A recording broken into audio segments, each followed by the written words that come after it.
Le jour où j'ai réalisé que Dieu finançait mon futur, pendant que je pleurais ma situation présente. Je n'avais rien, pas dans le sens dramatique qu'on voit dans les films, mais dans ce sens-là, tu sais, ce vide intérieur que tu n'arrives pas à expliquer aux autres, ce sentiment que ta vie devrait être ailleurs, que tu as été fait pour plus. Et pourtant, tout autour de toi semble te dire le contraire. Ce matin-là, j'étais assis dans le silence, pas de prière élaborée, pas de belles paroles. Juste moi, ma fatigue, et une question que je n'osais même plus poser à voix haute. Est-ce que Dieu me voit vraiment? Et c'est là que quelque chose a changé. Si tu regardes cette vidéo aujourd'hui, je crois que ce n'est pas un hasard. Tu es peut-être quelqu'un qui se sent différent. Pas dans le sens où tu te crois supérieur. Non. Dans le sens où tu n'as jamais vraiment appartenu quelque part. Même dans les groupes, même entouré de monde, il y a toujours cette part de toi que personne ne comprend vraiment. Tu es attiré par Dieu d'une façon que tu n'arrives pas toujours à expliquer. Pas juste par la religion, pas juste par les rituels, mais par lui. Par cette présence que tu as effleurée parfois dans le silence, dans une chanson, dans une larme que tu ne comprenais pas. Et en même temps, tu te bats, avec le doute, avec les retards, avec cette impression que les promesses que tu portes dans ton cœur prennent trop de temps à se manifester. Tu te demandes si tu as mal entendu, si tu t'es trompé, si Dieu parle vraiment pour toi aussi. Ce que personne ne te dit, c'est le prix du silence. Le prix de ne pas savoir que tu es vu, que tu es connu, que tu es choisi. Parce que quand on ne sait pas ça, vraiment, au fond de soi, on finit par prendre des décisions depuis la peur. On attend la permission de vivre. On se rétrécit pour tenir dans des espaces qui n'ont jamais été faits pour nous. Et on appelle ça de l'humilité.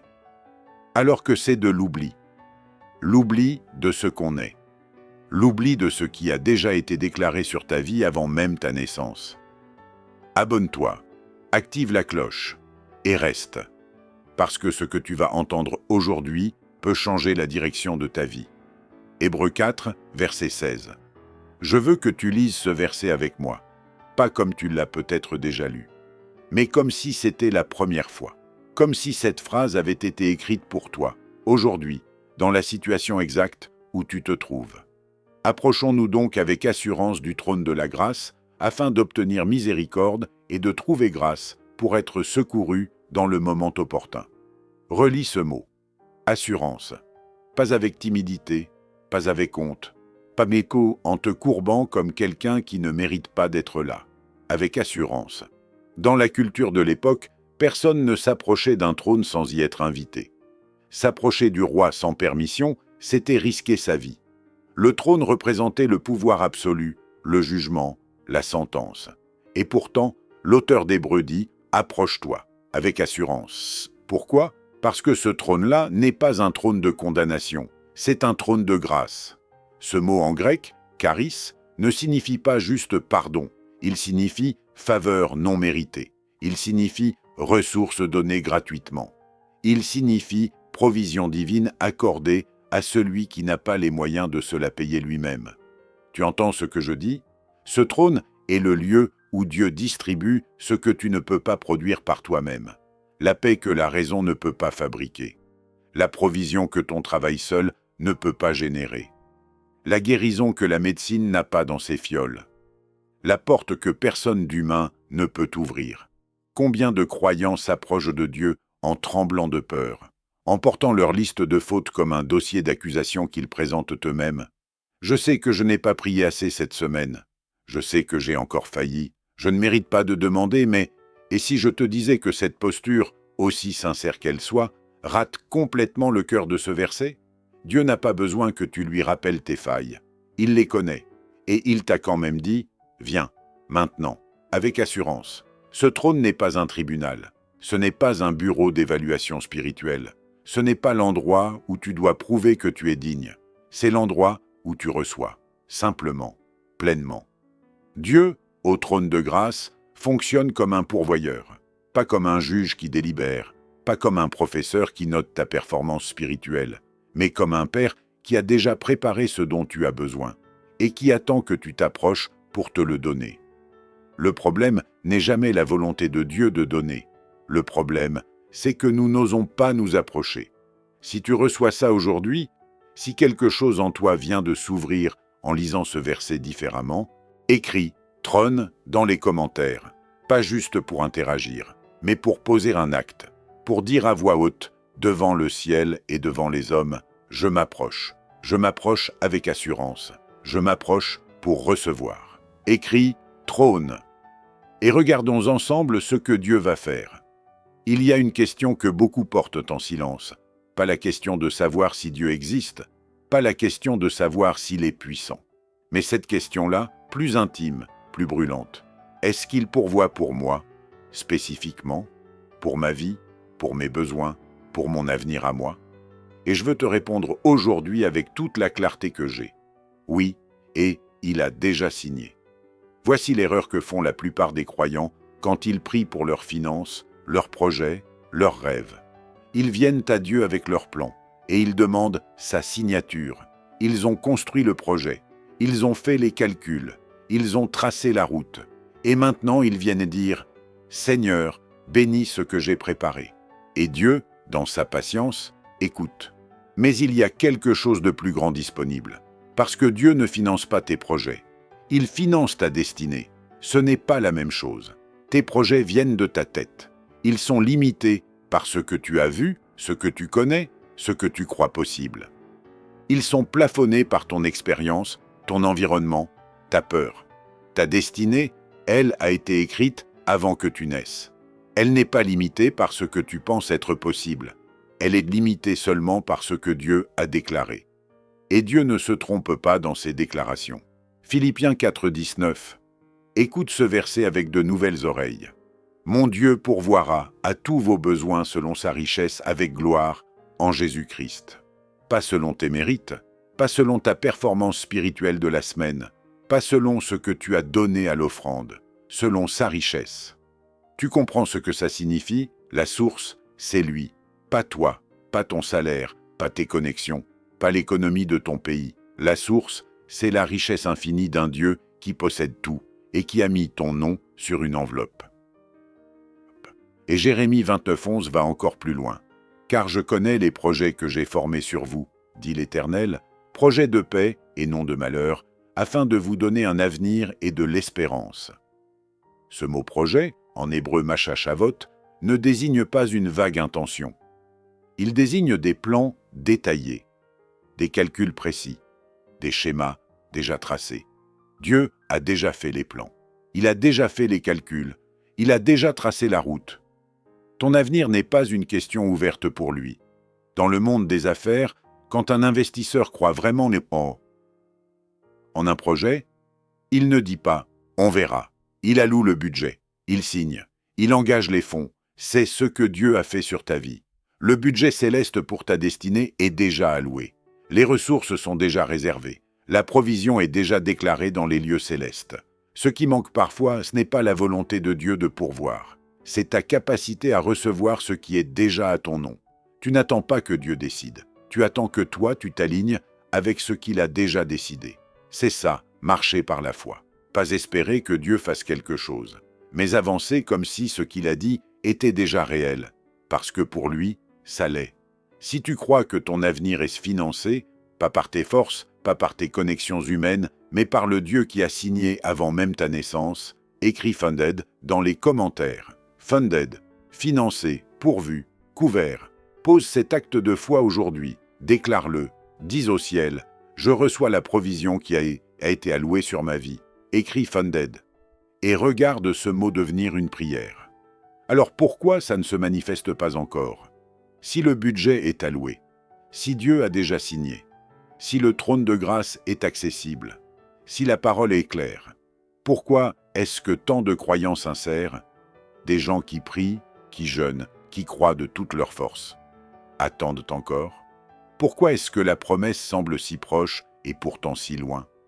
Ce n'est pas parce que Dieu a changé d'avis, c'est parce qu'il y a des sceaux.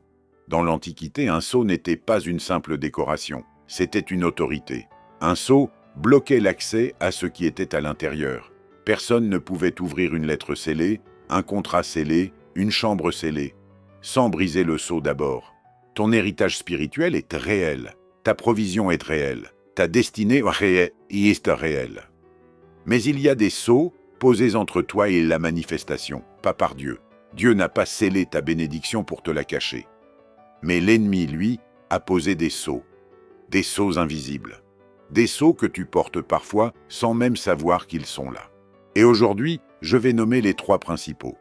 Le premier sceau, c'est le doute. Pas le doute intellectuel, celui-là, Dieu peut le travailler.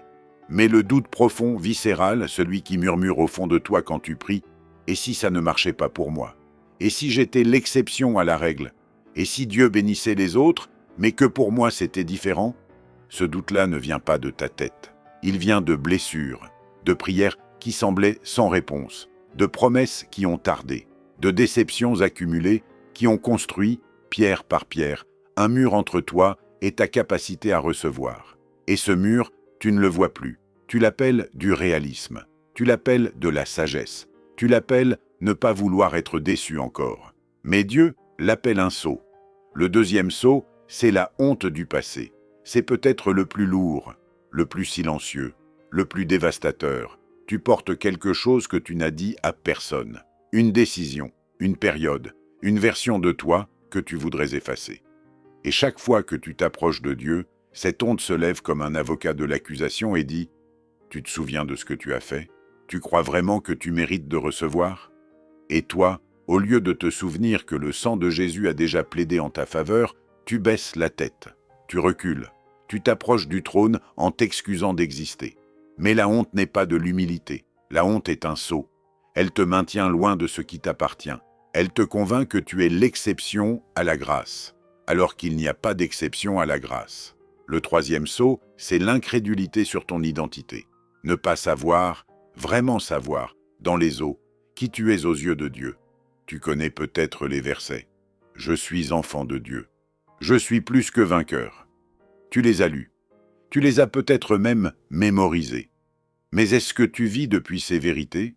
Ou est-ce que tu vis encore depuis la voix de ceux qui t'ont dit que tu n'étais pas assez intelligent, pas assez fort, pas assez spirituel, pas assez légitime pour recevoir les grandes choses?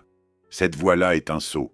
Elle te maintient dans un registre inférieur à ta destinée. Et Dieu dit aujourd'hui, il est temps de briser. 777 dans la Bible représente la complétude divine, la perfection de Dieu qui agit en ta faveur. Au-delà de ce que tu mérites, au-delà de ce que tu comprends, au-delà de ce que tu espères encore.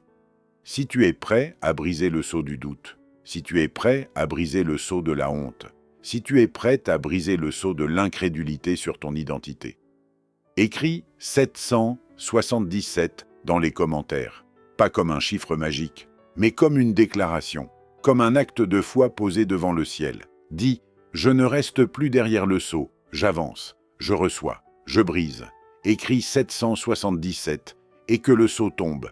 Je veux que tu fermes les yeux une seconde, pas littéralement si tu conduis, si tu travailles, mais intérieurement, ferme le bruit, ferme les notifications, ferme la liste de ce qui ne va pas encore, ferme la voix qui dit que c'est trop beau pour être vrai, et reste juste ici, avec moi, avec ce moment. Parce que ce que je vais te dire maintenant, ce n'est pas une métaphore poétique pour remplir une vidéo, c'est une réalité spirituelle, et elle te concerne directement. Imagine un bureau, pas un bureau froid, administratif, intimidant, un bureau de lumière, un espace où le temps n'existe pas de la même façon, où tout ce qui a été dit sur ta vie depuis l'éternité est archivé, ordonné, préparé. Et sur ce bureau, il y a une enveloppe.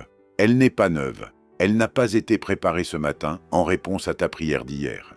Elle a été préparée avant ta naissance, avant tes erreurs, avant tes doutes, avant les années où tu t'es éloigné, avant les saisons où tu as cru que Dieu avait oublié ton nom.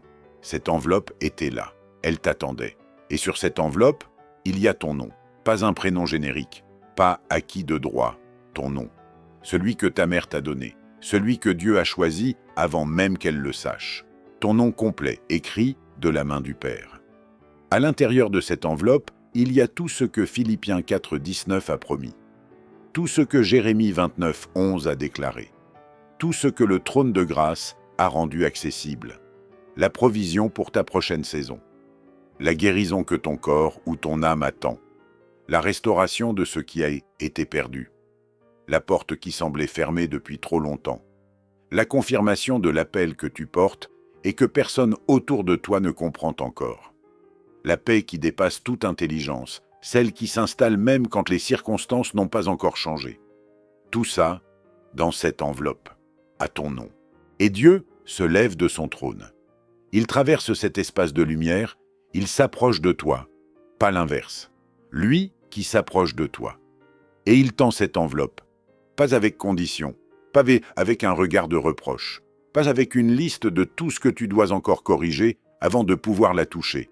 Il l'attend, simplement, comme un père tend un cadeau à son enfant, avec un sourire dans les yeux qui dit « Je t'attendais, je savais que tu viendrais.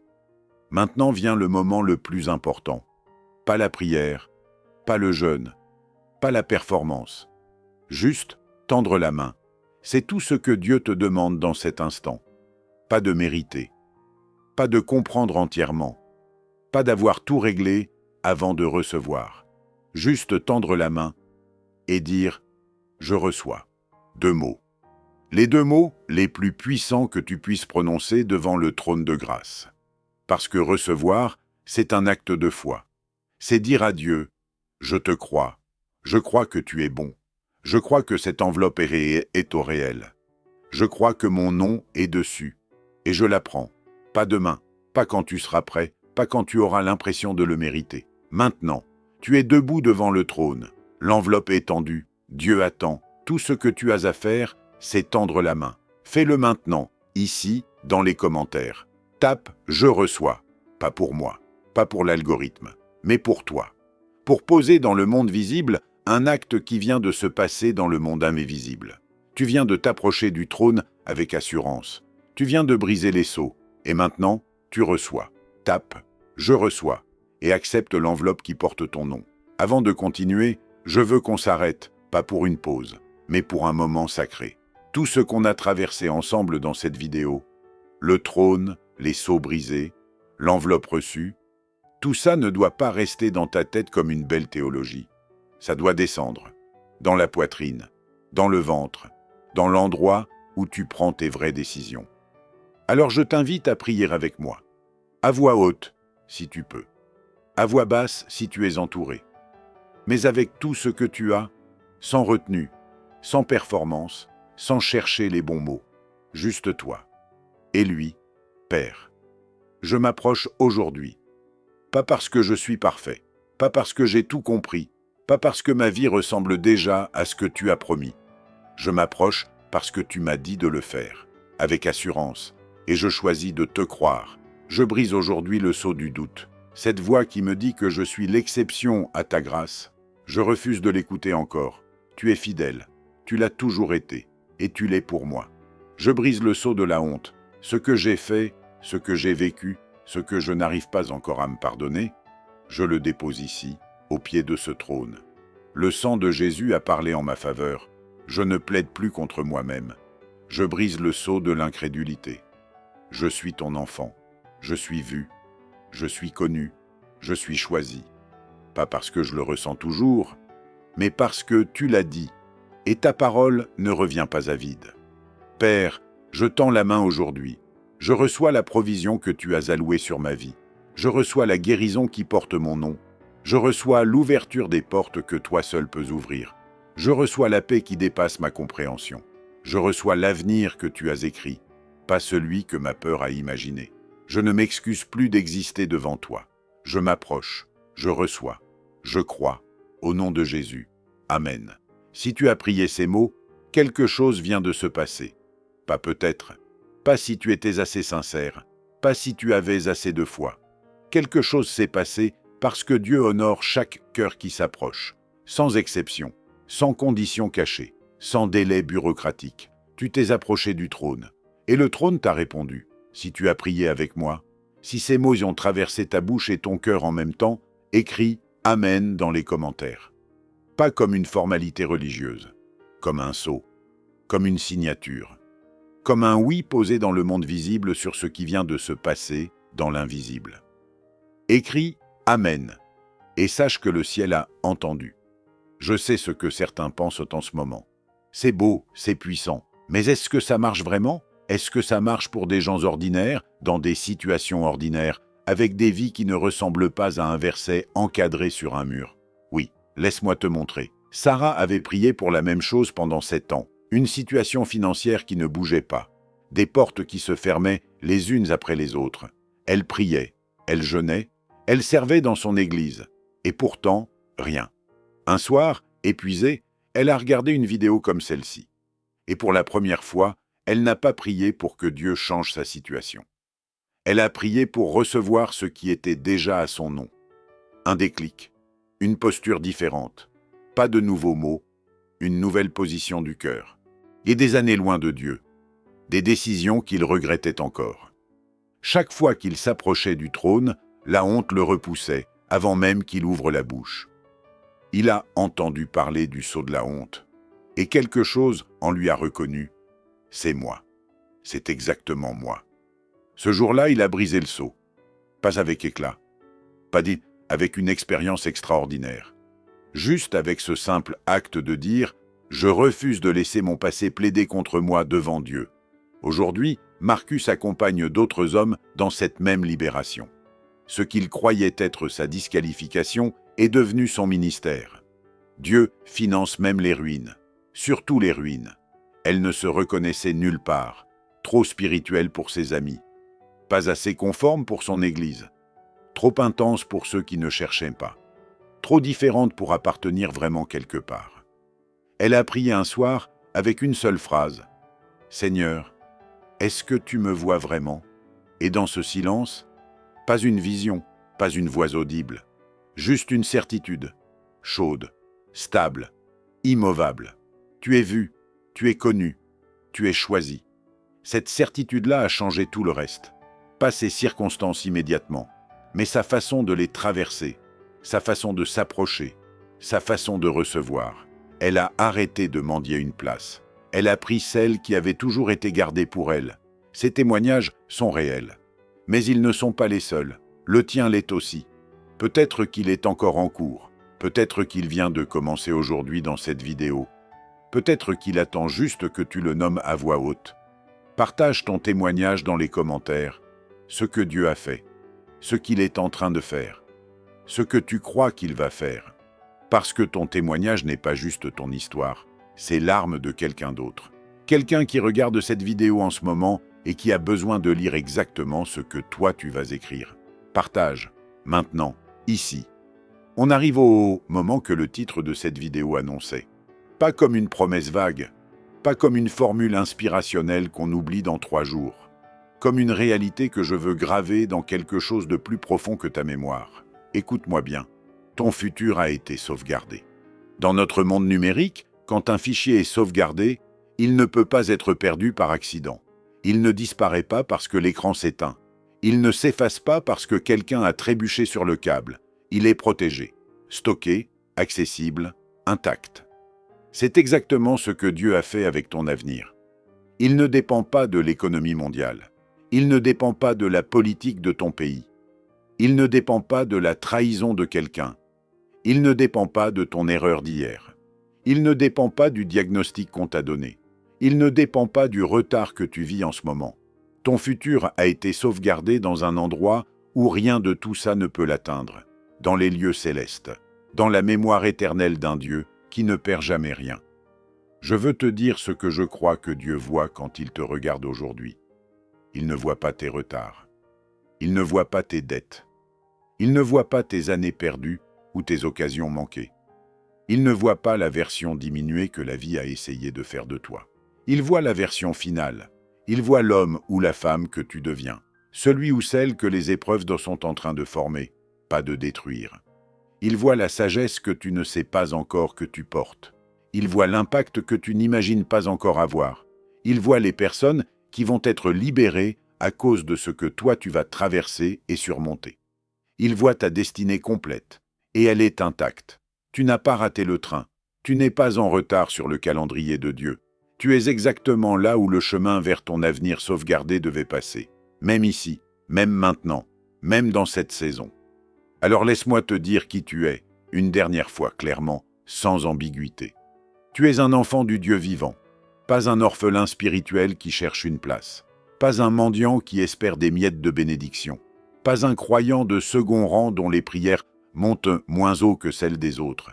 Tu es héritier, tu es appelé, tu es équipé pour ce que tu as été mis sur cette terre pour accomplir. Ta différence n'est pas un défaut, c'est ta signature. L'endroit où tu ne te reconnais pas dans la foule, c'est souvent l'endroit où Dieu t'a séparé pour quelque chose que la foule ne peut pas encore voir. Tu as été fait pour élever, pour approfondir, pour porter une présence de Dieu qui transforme les atmosphères autour de toi.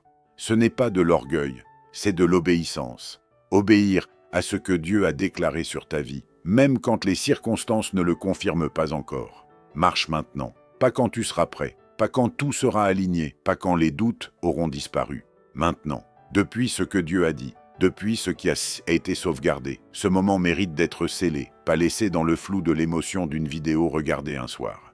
Mais posé, ancré, déclaré, écrit, sauvegardé dans les commentaires. Dis au ciel et à la terre. Mon futur n'est pas perdu. Il n'a jamais été perdu.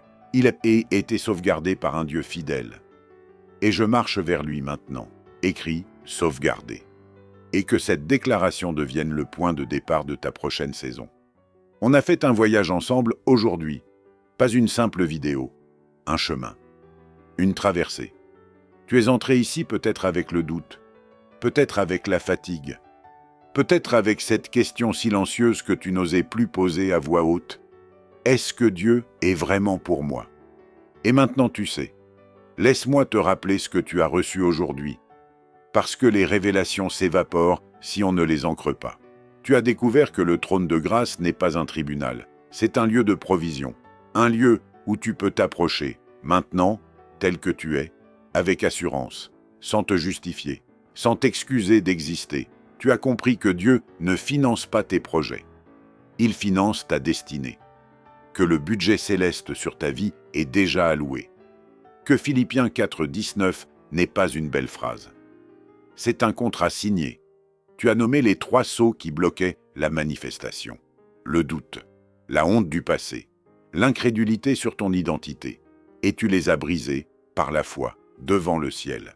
Tu as reçu l'enveloppe, celle qui portait ton nom depuis l'éternité. Tu as tendu la main, tu as dit « Je reçois ». Et le Père a souri. Tu as prié au trône, pas avec des mots parfaits, avec un cœur ouvert. Et ça, c'est tout ce qu'il a jamais demandé. Et tu sais maintenant que ton futur a été sauvegardé, intact, protégé, accessible, t'attendant. Mais voici ce que je veux que tu saches avant de fermer cette vidéo. Ce que tu as reçu aujourd'hui n'est pas une dose unique. Ce n'est pas une expérience émotionnelle qu'on consomme et qu'on oublie. C'est le début d'une posture. La posture de quelqu'un qui s'approche du trône régulièrement, qui reçoit continuellement, qui marche depuis des vérités, pas depuis des peurs. Et cet espace, cette chaîne, ces vidéos, cette communauté a été créée exactement pour ça. Pour ceux qui veulent aller loin. Plus loin. Plus profond, plus haut. Pour ceux qui se sentent indifférents et qui ont enfin trouvé un endroit où cette différence est comprise et honorée. Si tu n'es pas encore abonné, abonne-toi maintenant. Active la cloche. Chaque vidéo qui vient est une nouvelle couche, une nouvelle révélation, un nouvel approfondissement de ce que tu as commencé à recevoir aujourd'hui. Ne laisse pas ce moment rester isolé. Laisse-le devenir le premier d'une série. Et maintenant, pour sceller tout ce que nous avons partagé ensemble, si le trône de grâce est devenu réel pour toi aujourd'hui, écris « trône ». Si tu crois que ton avenir est financé par Dieu, écris « funded ». Si tu as brisé un sceau aujourd'hui, écris 777. Si tu as reçu l'enveloppe, écris « Je reçois ». Si tu as prié au trône, écris « Amen ». Si tu sais que ton futur est sauvegardé, écris « Sauvegardé ». Et si tu veux tout ça ensemble, si tu veux que cette vidéo marque un tournant réel dans ta vie spirituelle, écris ta victoire dans les commentaires. 2 mots, ta victoire, celle que tu déclares avant même de la voir, celle que tu portes comme une certitude, pas comme une espérance fragile. Je termine avec ceci.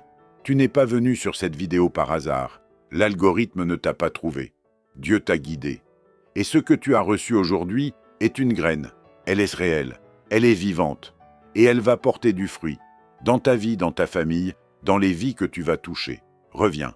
Continue à t'approcher. Continue à recevoir. Le trône est toujours ouvert. Et tu y as toujours ta place. À très vite.